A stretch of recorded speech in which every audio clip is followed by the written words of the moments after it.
this is, that negative thought you've been having, and I just can't let you try and change yourself without a fight. So, go ahead and just turn this show off, okay? And, yeah, everything's still fine. This is Blindsight with your host, Bill Lundgren, an AINC original podcast. You serious?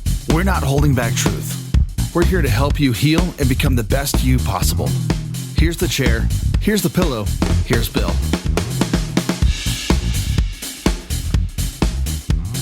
Okay. Welcome, everyone, to this episode of the podcast Blindsight, produced by the Audio Information Network of Colorado. We're glad to have you here and I know you'll enjoy this session. I just want to remind everybody the Colorado Gift Day will be on December 6th, and it's an opportunity for you all to express your appreciation for this broadcast, and we certainly hope that you'll consider contributing because it does get matched during the Colorado Gift Day. So, I'm your host, Bill Lundgren, and I'm happy to introduce Mikayla Finley, who is a music therapist. And we'll have a chance to talk about music therapy as a modality. And Mikayla, thank you for coming on. Absolutely. It's my pleasure, and I'm really excited that I was able to make this connection at the Aging at Altitude conference in Boulder. Mikayla, in starting, I think it's important for us to kind of take care of the misconceptions about what music therapy is. I remember in fifth grade, and we had a music teacher, very large music teacher at an upright, and trying to get 30 kids together, singing together. That would be what some people would think, oh, that's music therapy. But it's not. So if you would be so kind as to kind of give us a short understanding of what music therapy is for you as a professional. Absolutely.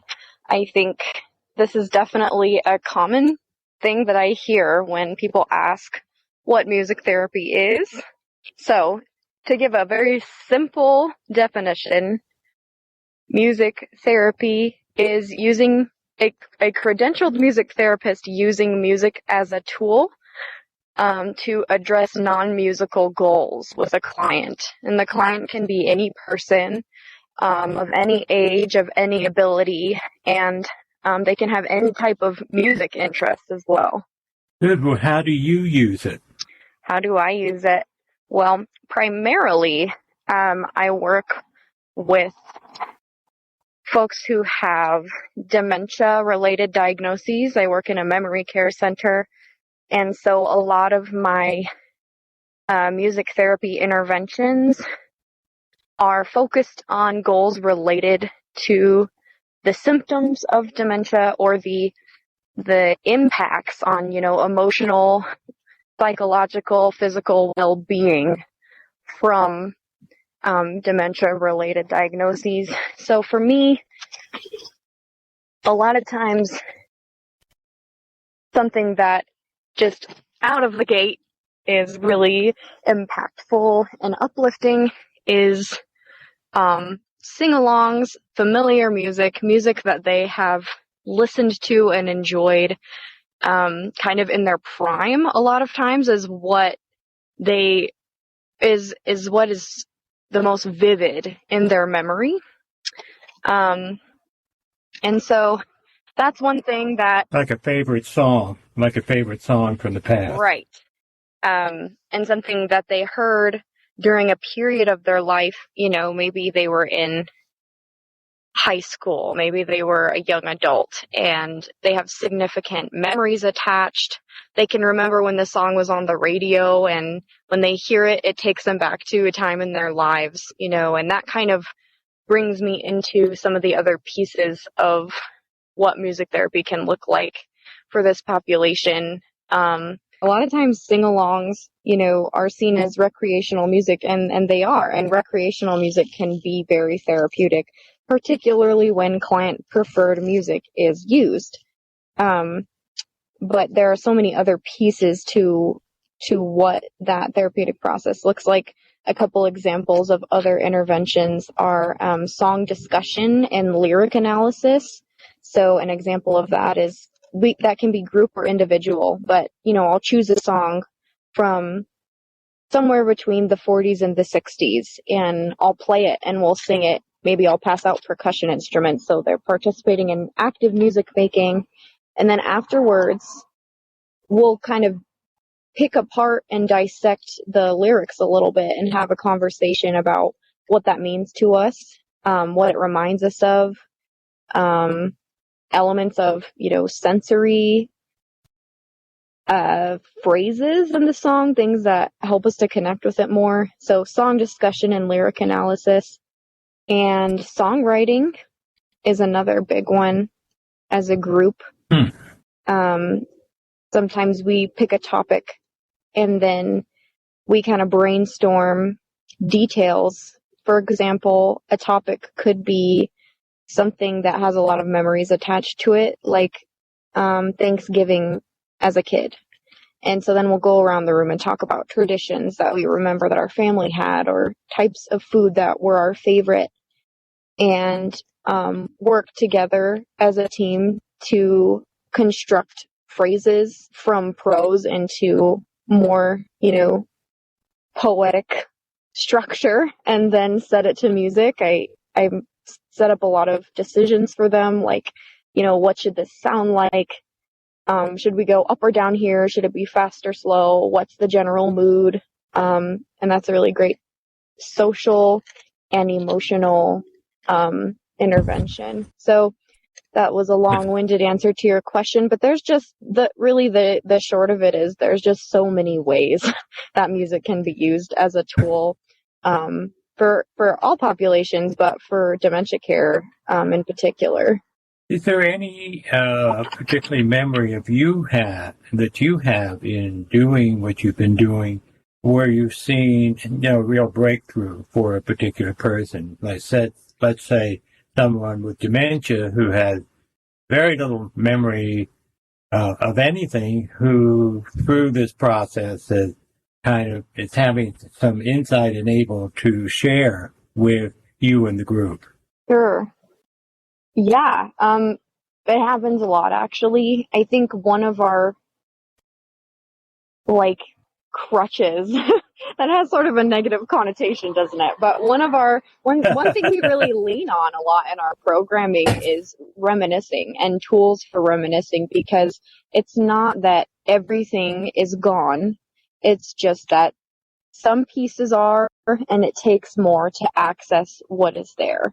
And so, we rely on those reminiscing conversations a lot, but then also sensory tools. One example I have for songwriting, I was working with a small group of older adults with dementia, and we started with this conversation about this bottle of lotion that had a really nice light scent to it. And so I passed it around the room, and they all sniffed it, and they told me what it reminded them of. And so this is kind of part of that sensory piece I was mentioning earlier. But it's not just singing, and it's not just the sound of a familiar song. It can also be a smell, and you can bring that into. You can bring the impact of that into a music intervention and explore it more and take advantage of it. So I had one resident tell me that it reminded him of his wife when they went to senior prom, which is a really specific detail that he just suddenly remembered because he smelled this lotion.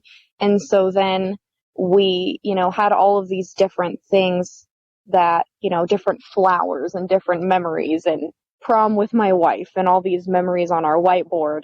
And we turned them into a song, and we were all singing it together to kind of finish up the intervention. And he was really tearful, but But when he left, he said that he really appreciated what we did together, and that, you know, being in this facility, you know, a lot of autonomy is taken away, and there's a lot of things that he wouldn't normally try, and songwriting is one of them. But he said that it really made him feel good, and it meant a lot to him. So that's just one example of a way that must have meant a lot to you. it did very mean much mean a lot to me. It's Yeah. really special to have that experience wherein, you know, I have certain knowledge and certain experience that carries me to this point, but nothing is better than those interactions that I have with those residents. It's like, you know, it's kind of that thing that makes you feel this is why I'm doing what I'm doing. Well, why did you get into this field? How did you get into this field? Do you play a particular instrument? Yeah, that's a great question. Two great questions. Music has been a big part of my life ever since I was in the womb, frankly. My mother, she's got a beautiful singing voice, and she would sing to me when she was pregnant. And my dad is a percussionist, and I know our family's connected a lot musically, just being able to talk about music and being able to participate in music together in their church community. And then really, I actually, for a long time, I didn't think that music would be part of my profession. I thought that it was a hobby and an interest and a passion that I felt very strongly about, but I had no idea the degree to which I could kind of harness those skills and help people. So I first went to college. I pursued a bachelor's in psychology degree, and I was thinking a little bit about arts in therapy. And the reason I thought about that is because I took an art class, and it was the first time that a first semester I didn't take music. At the very end of high school, I took an art class, and I made a variety of art projects that were very therapeutic for me. The process of creating them helped me to work through different experiences that I had had and to build, you know, this muscle of self-awareness. And I realized, you know, that there's more to this creativity piece. There's more to this producing and experiencing art piece that isn't just about the product, it's about the process. And so I heard about art therapy first. So when I was pursuing my psych degree, I hoped I would be able to learn more about art therapy. And in the process of researching art therapy, I learned also about music therapy. So that's kind of the connection there. And I didn't know that even existed. I read about it through Colorado State University's website up in Fort Collins, because they're the only university in Colorado that offers a music therapy bachelor's degree. Oh, okay. Yes. So I read about it through their website, and it was pretty much everything I was looking for. It was a music degree. You take classes in music theory and performance, and you take the lessons with a professional. And at that point, I had experience singing, playing guitar and ukulele, and then in band, I had played the tuba and the flute the most. And so I had dabbled in a lot of areas, but not specialized in one. So I was actually most nervous about the music part of the degree, because you had to audition to be able to pursue a music therapy degree. You had to audition and get into the School of Music. So that was a really cool journey, just pushing myself to lean into those areas more.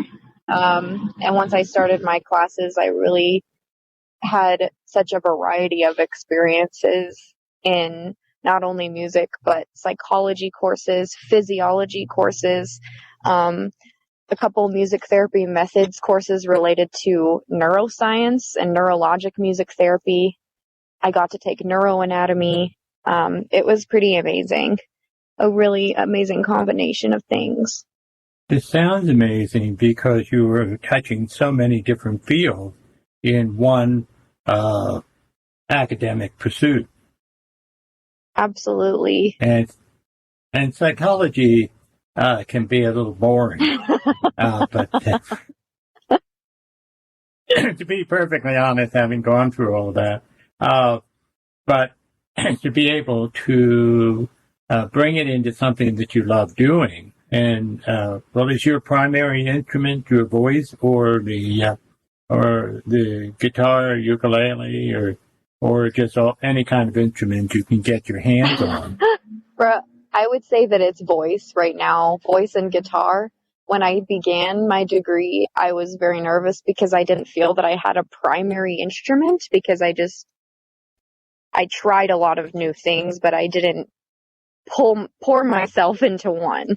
So I don't share this very often, but when I first pursued my music therapy degree, I took lessons on the tuba because I really love that instrument, and I just thought voice was like a cop-out, which is so silly, but that's how I felt. So I auditioned on the tuba, and I actually did not get in, and that was really devastating for me.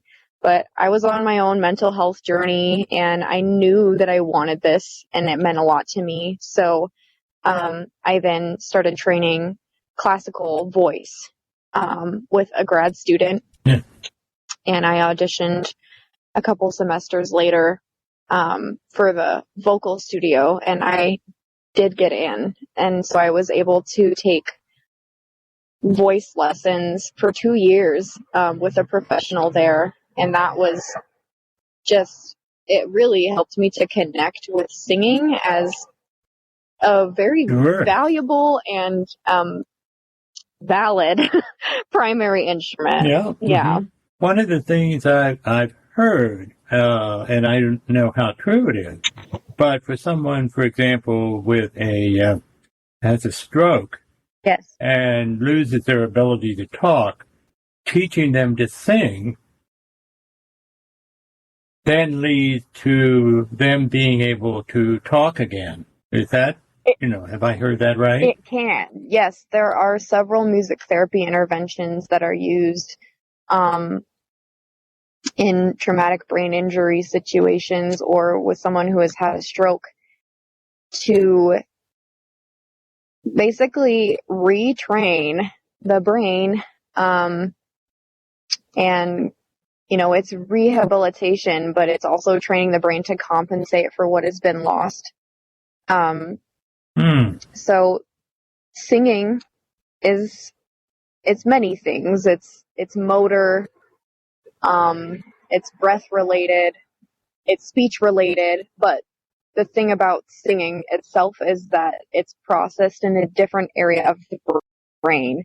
And so a lot of times when language processing areas are damaged, somebody can really struggle to speak or not speak at all, or have some type of aphasia, but they can sing. They can sing fluent sentences the same that they could before the damage happened. And so the music therapy interventions really take advantage of that. And a lot of the practices are rhythmic and tonal in nature. So kind of training the voice, the singing voice, and slowly transferring that and transitioning over to speech like, prose like phrases and conversation. And that's a process of rehabilitation. Wow. But then you take somebody like me who can't sing, period, and people sort of move away from me. I guess I'd be in trouble if I had to had trouble speaking because that would not be a real option for me. Well, I would say it's not. You remember what I said. It's not about the product. It's about the process. So I would argue it's about okay. if you enjoy singing. It doesn't have to sound good to anybody else. It's not about, being a performer or being, somebody who Right. enjoys singing in front of other people. It's just about accessing different parts of your brain and different abilities that you have. So I can tell my neighbors that so they can just back off Absolutely. if they want. Yes. No more singing. Tell them I am accessing different parts of my brain, and it's about the process. That sounds great. I should remember that and write it down so I can show it to them. So, how does this not just in terms of dementia, but how can music therapy be used with other kinds of situations? For example, we talk about people who are blind, and which means number one is that I know some of my classmates when I was in training school for the blind were able to find Braille music, but not everybody can do that. This is true. I think people in general, as a general rule, engage with music in very different ways. And that is something that I've learned just from conversations and music therapy sessions with people. And so that variance exists also in populations that are low vision or are blind. So for some people, accessing Braille music, accessing print music in that way is a really useful tool. And I would argue for others, it's okay if it isn't, or if they are unable to access music that way, because the music is vibration. And so there's this tactile piece. It doesn't have to be something that you're feeling and reading, with your hands, but it can be a tactile experience. Mm-hmm. So in general, what you're talking about is making, I know that singing can make people happy, period. Sure. And if we have access to being able, or the freedom to be able to sing, that certainly releases a lot of that, the endorphins in our body. So that just by feeling okay about singing, or as you say, having someone with dementia access the singing, as your example did, can make a big difference emotionally. Yes, absolutely. There's a huge emotional component to music, and I'm sure everybody who enjoys music could say that for themselves. It's ranging. It's everywhere from this song is upbeat and it's making me feel upbeat and happy to this song is familiar, and familiarity is comfortable. It's predictable. That's something that's comforting or brings me a feeling of safety. And yeah, like you mentioned, just participating in music making or active listening is something that 100% is used for mood modulation all the time. And we can, in fact, do that for ourselves without a music therapist. But I would say it's really interesting to read about the research where even a music therapist kind of puts together recorded and live music specifically for mood modulation as the goal. It's something that I think I could probably use more in my own life, that knowledge. Yeah. Well, are you singing now in terms of, outside of the office, so to speak, or is there another instrument that you do just for recreation? Because, the things that you like you're working with, and sometimes we have to take a break and just enjoy whatever our passion is. Yeah. So do you get a chance to perform or to use those talents that you have, the tuba including? Yeah. Great question. I have a couple things to share in response. So, I'm in a community ensemble. I play the tuba in the Northern Colorado Concert Band. And so, No kidding. once a week, I get to go and participate in those rehearsals, and we do, concerts together, and I get to go to Tuba Christmas sometimes, which is a massive event with hundreds of tubas playing Christmas carols. It's pretty obnoxious in the best way. Yeah. Where does that occur? There are a few. There's one in Fort Collins. There's one in Denver, a very big event in Denver. And there may also be a smaller Longmont one as well. Yeah. So that's one thing. That sounds like fun. I do for myself. Fun. Absolutely, it is. Mm-hmm. And I always say this, and I kind of feel this way about even singing and playing guitar on my own time as well for recreation, that when I first think about going to rehearsal or, making time for myself to practice or play for fun at home, I have a little sense of resistance. And it might be because I associate that with work, with being productive and with, sure. More of the same. Yeah. Mm-hmm. But I will say every time that I follow through, I remember why, music was my first love, and it's always uplifting. I can go with the most foul mood into a music experience, and by the end, I may not be euphoric, but that's not always the goal, I just feel more grounded. Yeah. I feel more alive, and I feel more myself. Do you work with some of your people at the memory place where you work with instruments? In other words, to give some musical instrument to those who might have some capability of at least utilizing it. I know some people do sacred drumming, but I wonder if you include that in your particular program. So we have a lot of small auxiliary percussion instruments, and I use those a lot because they're easy to pass out. They're really easy for a lot of different people to use. Our primary one right now is jingle bells. They have these jingle bells that are like on a Velcro strap. And it's easy for them to hold on to it, or you can wrap it around their wrist and all they have to do is move their arm. You can wrap it around an ankle and they can, step their foot and participate. We have maracas, we have tambourines, we have triangles.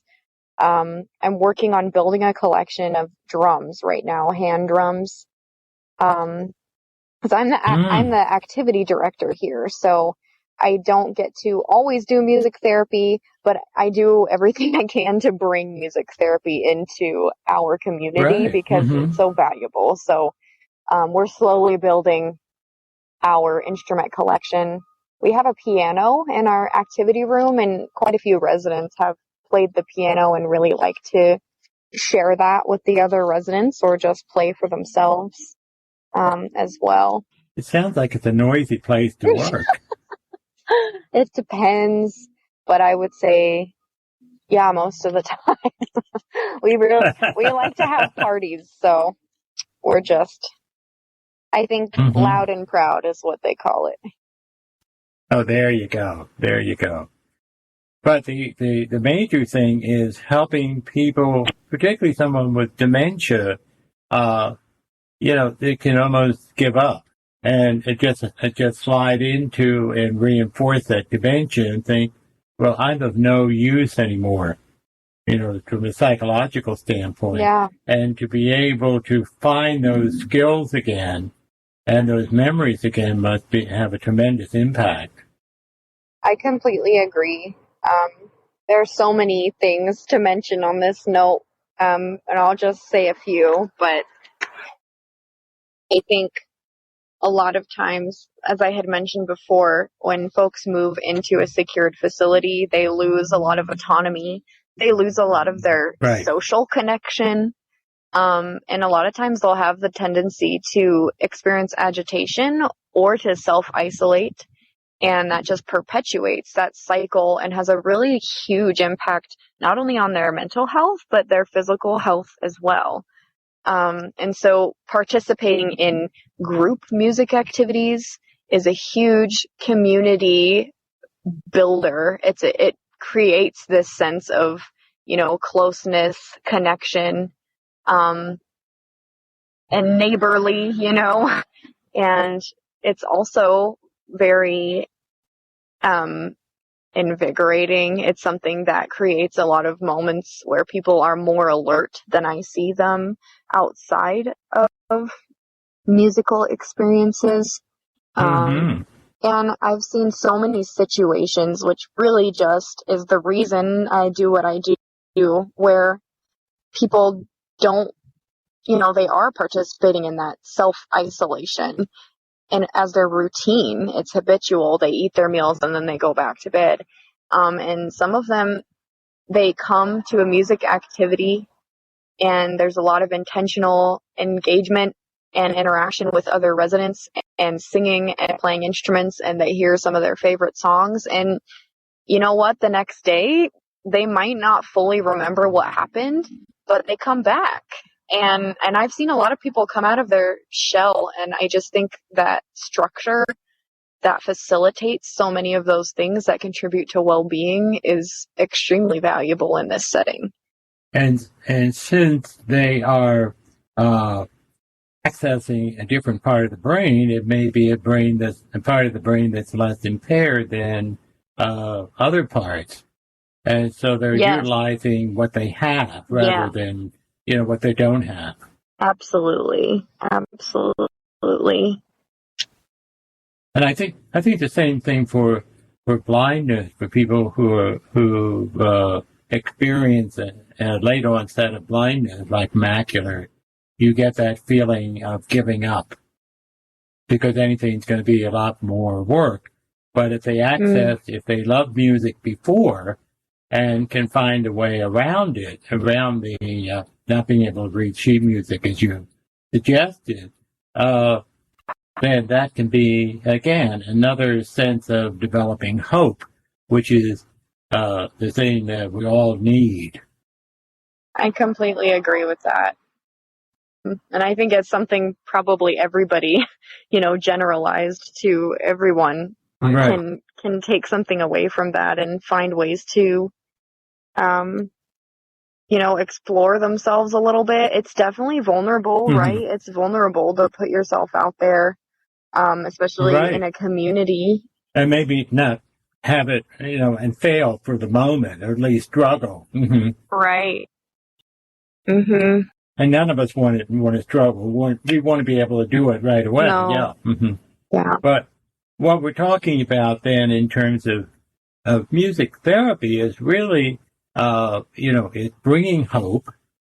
It's helping people to access those parts of the brain that they, maybe don't know that they can access, and develop them and to get that sense of joy back.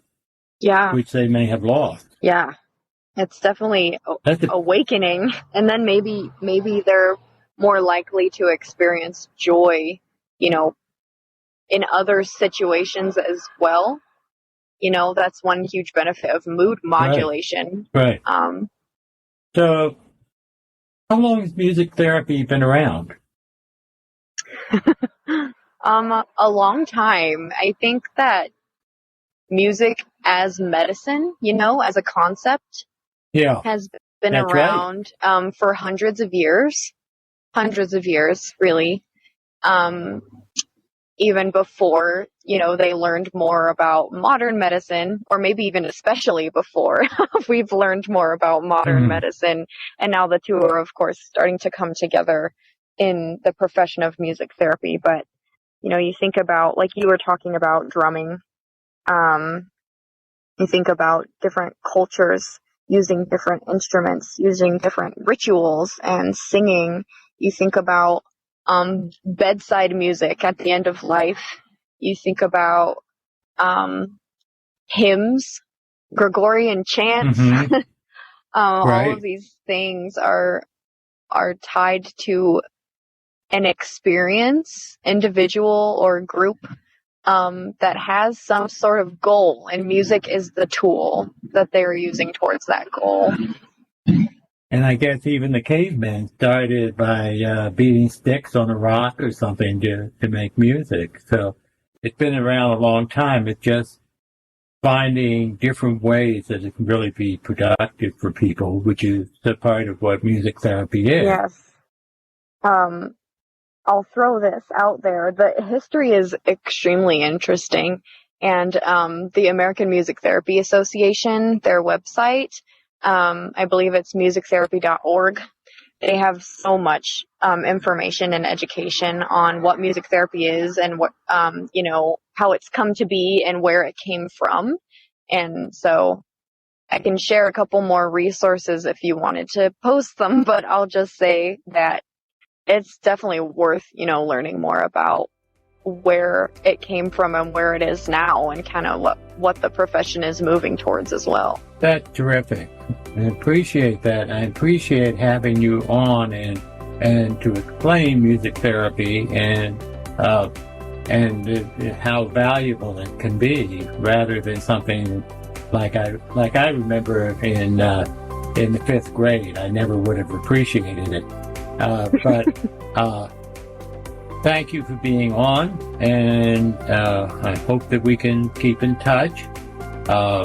And so this is Blindsight and Phil Lundgren, and we're signing off for another session of Blindsight.